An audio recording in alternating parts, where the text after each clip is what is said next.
জন্মের সময় হসপিটালের নার্স ভুলবশত অন্য বাচ্চার সাথে বদলে দিয়েছিলেন একটি সদ্যজাত শিশুকে। কে জানত পরবর্তীকালে সেই শিশুই অন্যতম সফল ক্রিকেটার হিসেবে ভারতবর্ষের ইতিহাসে নিজের নাম উজ্জ্বল করবে। জানেন তিনি কে? যিনি ভারতীয় ক্রিকেট ক্যারিয়ারে প্রথম 10,000 রানের রেকর্ড গড়েছিলেন। সুনীল গাভাস্কার ভারতীয় তথা বিশ্ব ক্রিকেটের এক অনন্য নক্ষত্র। 1949 সালের 10ই জুলাই মহারাষ্ট্রের বোম্বাই শহরে জন্মগ্রহণ করেন সুনীল। পিতা মনোহর গাভাস্কার ও মা মৃণাল গাভাস্কারের একমাত্র পুত্র সন্তান। তার জন্মের সময়ের এক মজাদার গল্প রয়েছে। হসপিটালে নাকি তিনি অদল বদল হয়ে গিয়েছিলেন অন্য একটি বাচ্চার সাথে। পরে অনুসন্ধান করে জানা যায় স্নান করাবার সময় নার্স ভুলবশত দুটি শিশুকে বদলে ফেলেছিলেন। ছোটবেলায় হতে চেয়েছিলেন কুস্তিগির, কিন্তু ক্রিকেট যেন ছিল তার রক্তে। তার বাবা তৎকালীন সময়ে ক্লাব ক্রিকেটের একজন বড় খেলোয়াড় ছিলেন এবং তার মামা মাধুমন্ত্রী ছিলেন 50-এর দশকে ভারতীয় ক্রিকেট টিমের এক প্রতিভাব সম্পন্ন উইকেট কিপার। তবে সুনীলের ক্রিকেট খেলার সূচনা হয় বোম্বাইয়ের সেন্ট জেভিয়ার স্কুলে পড়াকালীন। স্কুলের ক্রিকেট ম্যাচে পরপর অসামান্য রান করে তিনি best school boy cricketer of the year award পেয়েছিলেন।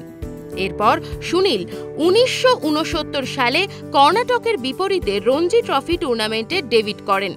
ভারতীয় ক্রিকেট দলে তার প্রথম খেলা শুরু হয় কিছু সময় পরে। সালটা ছিল 1971।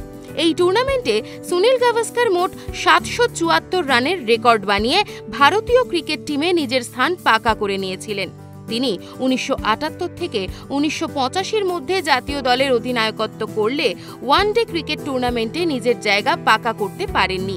সুনীল গাভাস্কার ভারতীয় ক্রিকেটে এক সেরা ব্যাটসম্যান হিসেবে নিজেকে প্রতিষ্ঠা করেছিলেন। তিনি বিশ্ব ক্রিকেটে একমাত্র ব্যাটসম্যান যিনি টেস্ট ম্যাচের প্রথম, দ্বিতীয়, তৃতীয় এবং চতুর্থ ইনিংসে ডাবল সেঞ্চুরি করেছেন এবং তিনি একমাত্র যিনি কেবলমাত্র 3 নম্বর ছাড়া 1 থেকে 9 পর্যন্ত সমস্ত পজিশনে ব্যাট করেছেন। ম্যালকম মার্শাল, অ্যান্ডি রবার্টসের মতো তাবর তাবর বোলারদের সামনে তার ব্যাটিং তৎকালীন সময়ে প্রচুর প্রশংসা কুড়িয়েছে। সেই সময়ের অন্যতম প্রভাবশালী দল ওয়েস্ট ইন্ডিজের সামনেও তার পারফরমেন্স চোখে পড়ার মতো। একজন ক্যাপ্টেন হিসেবে ওয়েস্ট ইন্ডিজের বিপরীতে প্রথম টেস্ট সিরিজ খেলার সময় সুনীল গাভাস্কার 4000 রানের রেকর্ড বানান, যা তখনও অবধি কোনো ভারতীয় ব্যাটসম্যান বানাতে পারেননি। সুনীল গাভাস্কারের অসামান্য কনসেন্ট্রেশন পাওয়ার ছিল।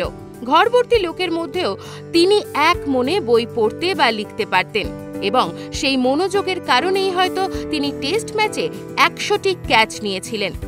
1983 সালে বিশ্বকাপ জয়ী টিমের মধ্যেও তিনি ছিলেন। সেই বছর কপিল দেব ক্যাপ্টেন থাকাকালীন ভারতীয় ক্রিকেট দল বিশ্বকাপ বিজেতার সম্মান ছিনিয়ে নিয়েছিল। সুনীল গাভাস্কার ও কপিল দেব ছাড়া ভারতীয় দলের কাছে তখন আর কোনো তেজি ব্যাটসম্যান ছিল না। ক্রিকেট ক্যারিয়ার তাকে রেকর্ডের সাথে সাথে নানান কেন্দ্রীয় পুরস্কারে ভূষিতও করেছে।